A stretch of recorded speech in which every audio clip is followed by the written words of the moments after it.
Hello बच्चों, तो आज हम शुरू कर रहे हैं क्लास 10 चैप्टर ट्रिग्नोमेट्री का परिचय, जिसमें प्रश्नावली 8.1। सबसे पहले क्वेश्चन शुरू करने से पहले हम यहाँ पे कुछ फॉर्मूले देखेंगे कि क्या क्या हम इसमें फॉर्मूले यूज करते हैं, कैसे कैसे इसमें क्वेश्चन होते हैं। तो यहाँ पे सबसे पहले हम कुछ फॉर्मूले देखते हैं। तो सबसे पहले हम इसमें फॉर्मूला देखेंगे पाइथागोरस प्रमेय। जैसे आपने सुना होगा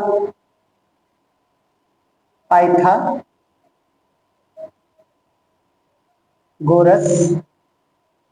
प्रमेय। तो सबसे पहले हम पाइथागोरस प्रमेय की बात करेंगे। इसमें पाइथागोरस प्रमेय क्या होता है? जब हम पाइथागोरस प्रमेय की बात करते हैं तो सबसे पहले हम एक समकोण त्रिभुज बनाते हैं। ये हमने एक समकोण त्रिभुज बना लिया। ये ले लिया हमने ए बी सी। ये एंगल हमारा 90 होगा। जब ये एंगल 90 होगा तो इसे हम हिंदी में बोलते हैं लंब, इस वाली भुजा को, और इंग्लिश में बोलते हैं हम इसे परपेंडिकुलर। इसे ये जो नीचे वाली भुजा होती है ये कहलाती है आधार। इसे इंग्लिश में बेस कहते हैं हम, ये बेस हुआ। और जो ये तिरछी भुजा होती है इसे कर्ण, ये कहलाता है कर्ण। इसे इंग्लिश में हाइपोटेनियस कहते हैं। तो तीन चीजें होती हैं, लंब, आधार, कर्ण। सबसे बड़ी भुजा को हम कर्ण कहते हैं, नीचे वाली भुजा को आधार, और जो सीधी खड़ी होती है लेन के 90 के एंगल पे जो साइड होती है उसे हम लंब कहते हैं। अब पाइथागोरस प्रमेय हम लगाते किस तरह से? मान लिया हमने ये एक त्रिभुज है, त्रिभुज ए बी सी में। जब हम पाइथागोरस प्रमेय लगाएंगे त्रिभुज ए बी सी में, तो पाइथागोरस प्रमेय कहती है कि कर्ण का स्क्वायर बराबर लंब का स्क्वायर प्लस आधार का स्क्वायर। ये हमारी पाइथागोरस प्रमेय होती है। अब इसका यूज आप करते कहां पर है, कैसे इसका यूज करते हैं? मान लो हमें कोई त्रिभुज दे रखा है और उसमें दो साइडें दे रखी है, लंब दे रखा है या आधार दे रखा है या कर्ण दे रखा है। कोई दो साइडें अगर हमें दी हो तो हम पाइथागोरस प्रमेय लगा के हम तीसरी भुजा यहाँ पर निकाल सकते हैं। इसलिए हम पाइथागोरस प्रमेय का यहाँ पर यूज करते हैं। अब कुछ और फॉर्मूले होते हैं। ये हमारी पाइथागोरस प्रमेय हो गई। तो अब कुछ और फॉर्मूले हम देखते हैं। सबसे पहले हम यहाँ पे एक चार्ट बनाते हैं।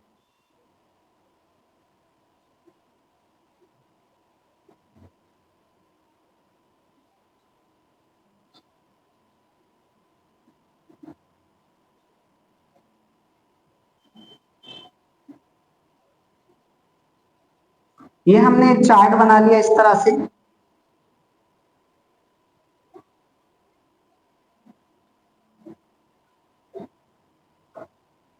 एल मतलब होता है लंब, ए मतलब आधार, के मतलब होता है कर्ण।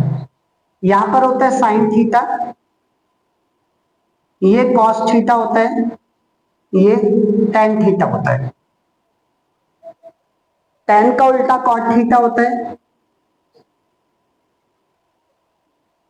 कॉस का उल्टा सेक थीटा होता है, और साइन का उल्टा कॉसेक थीटा होता है।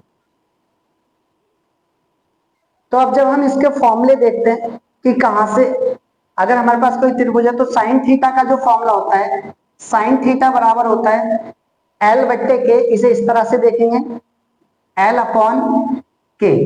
एल का मतलब हो गया लंब बट्टे, के का मतलब हो गया कर्ण, लंब बट्टे कर्ण। तो साइन का फॉर्मूला बन गया लंब बट्टे कर्ण। ऐसे ही अगर हमें कॉसेक का देखना है तो cosec theta, cosec theta, cosec theta इस तरह से देखेंगे कर्ण बट्टे लंब, अर्थात के अपॉन एल, यानी कि ये आ जाएगा कर्ण अपॉन लंब। कॉस थीटा का क्या फॉर्मूला होता है? कॉस थीटा बराबर होता है आधार बट्टे कर्ण, यानी कि ए अपॉन के। ए मतलब हो जाएगा आधार, के मतलब हो जाएगा कर्ण। ऐसी सेक थीटा, इसी प्रकार सेक थीटा क्या होता है, सेक थीटा होता है k/a।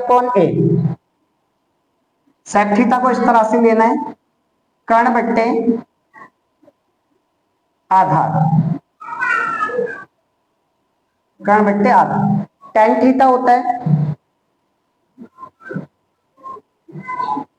टेन थीटा होता है l/a। ये हो जाएगा लंब बट्टे आधार। ऐसे ही कॉट थीटा को इसी प्रकार से कॉट थीटा लेंगे हम। कॉट थीटा बराबर हो जाएगा a/l, अर्थात आधार बट्टे लंब। ये हमारे कुछ फॉर्मूले हो जाते हैं, तो आप इस फॉर्मूले से याद कर सकते हो लाल बट्टे कक्का, या जो भी आप आपको जैसा भी आप आपसे इसे अपने हिसाब से आप एडजस्ट कर सकते हैं कि L मतलब लंब, A मतलब आधार, K मतलब कर्ण। आप अपने हिसाब से इसे एडजस्ट कर सकते हैं जैसा भी आप इसे बोलना चाहें। ठीक है, तो इससे आप सारे फॉर्मूले याद कर सकते हैं। अब हम इसमें एक और चीज देखेंगे, उसके बाद हम इसमें क्वेश्चन देखेंगे। तो अब हम इसके आगे एक फॉर्मूला और देखेंगे, फिर हम क्वेश्चन देखेंगे। अगर हमारे पास ये ट्रायंगल है, ये ABC ट्रायंगल है, ये 90 डिग्री का एंगल होता है। अगर ये मेरे पास थीटा है, यहां पर ये थीटा है, ये कोई भी थीटा है, ये थीटा एंगल है, तो ये वाली भुजा आधार होगी और ये लंब होगी और ये कर्ण होगी। अगर इसी में हम थीटा को यहां पर बदल लें, अगर थीटा को हम यहां पर बदल लें, मान लो मैंने ये ले लिया यहां पर, ये ABC, अगर मैंने थीटा यहां पर ले लिया, थीटा मैंने यहां पर ले लिया, तो अब कर्ण तो सेम रहेगा, कर्ण तो यही रहेगा, लेकिन जो आधार और लंब है वो बदल जाएंगे। अब ये वाली जो भुजा है ये आधार हो जाएगी और ये लंब हो जाएगी। तो थीटा बदलने से हमारे आधार और लंब बदल जाते हैं, लेकिन कर्ण कभी भी नहीं बदलते हैं। तो इससे ये निष्कर्ष निकलता है, अगर हम यहाँ पे एक नोट डाल लें, नोट कि थीटा या कोण हमेशा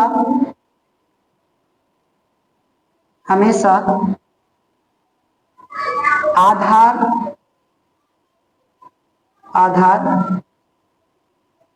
और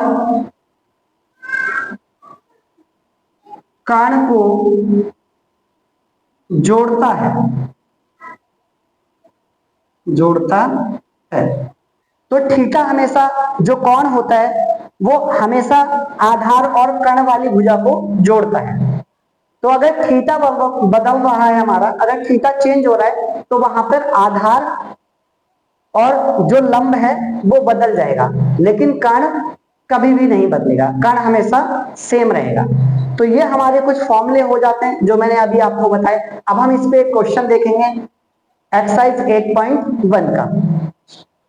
अब देखिए, हमने यहाँ पर प्रश्नावली 8.1 का पहला क्वेश्चन लिया है। क्या कह रहा है पहला क्वेश्चन कहता है हमसे कि त्रिभुज ABC में B कोण समकोण है, AB बराबर 24 सेंटीमीटर है और BC बराबर 7 सेंटीमीटर है। तो ज्ञात कीजिए sine A comma cos A। दूसरे पार्ट में दे रखा है cos C, sine C comma cos C, ये हमें ज्ञात करना है।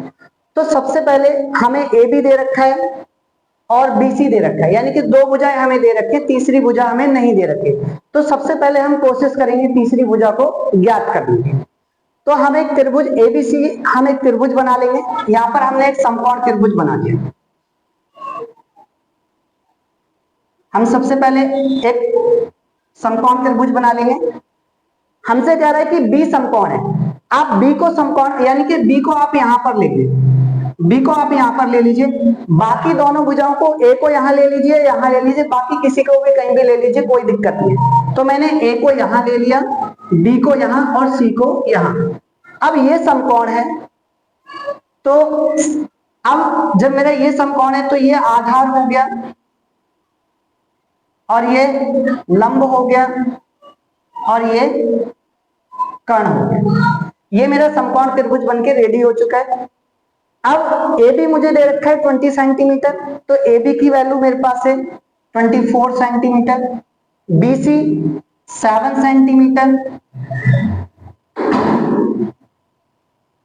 और कर्ण हमारे पास नहीं है। तो सबसे पहले हम एसी भुजा ज्ञात करेंगे, एसी को हम यहां पर ज्ञात करेंगे, ठीक है।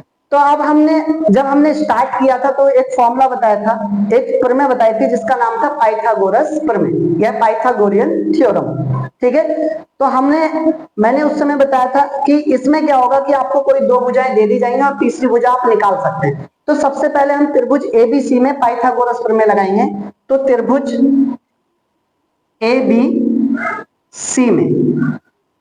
एबीसी में पाइथागोरस प्रमेय लगाएंगे। तो पाइथागोरस प्रमेय क्या कहती है कि कर्ण का स्क्वायर बराबर होगा आधार का स्क्वायर प्लस लंब का स्क्वायर, ठीक है। कर्ण कितना है? कर्ण है एसी, ये हमें ज्ञात करना है। एसी हमें क्या करना है? ज्ञात करना है। तो एसी को हम यहां पर ले लेंगे, एसी का स्क्वायर।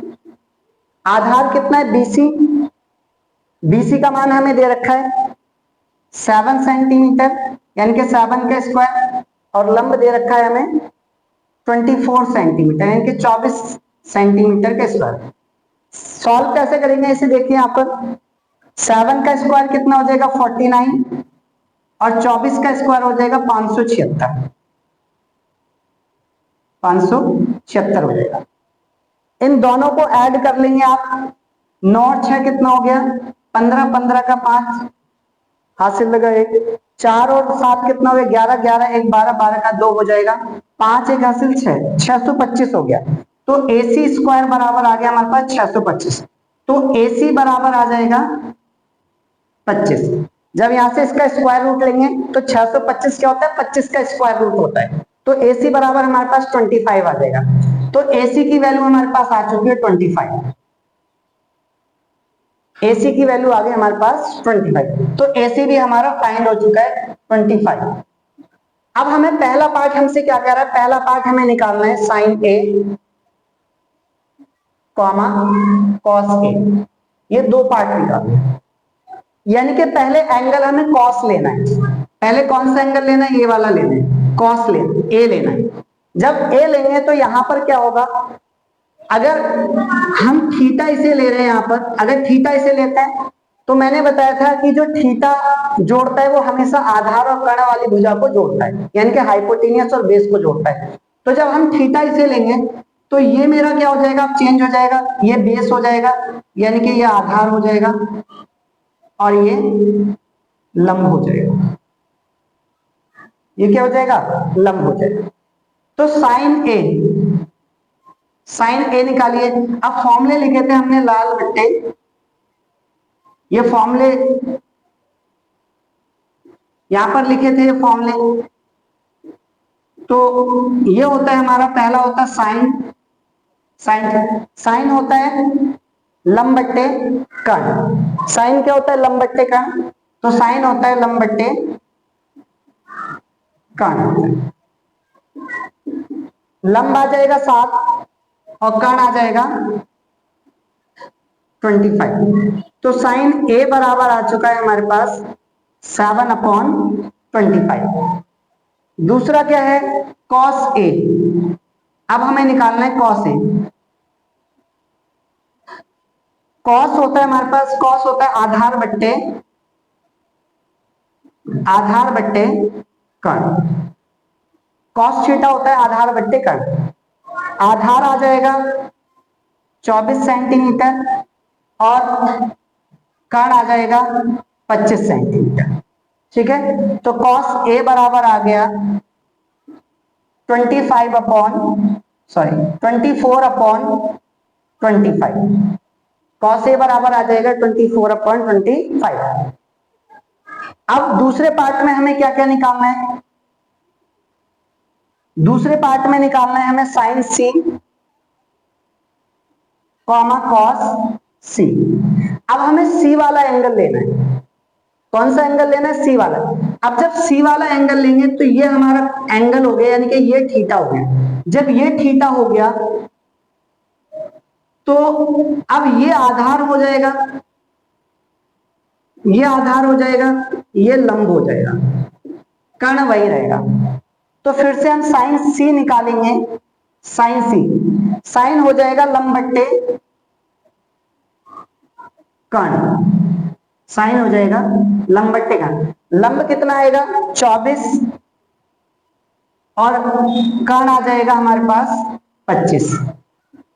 तो साइन सी आ गया 24 बट्टे 25। अब हमें निकालना है कॉस सी। अब हम निकालेंगे कॉस सी। दूसरा क्या निकालना है? कॉस सी। कॉस होता है आधार बट्टे कर्ण, कॉस होगा आधार बट्टे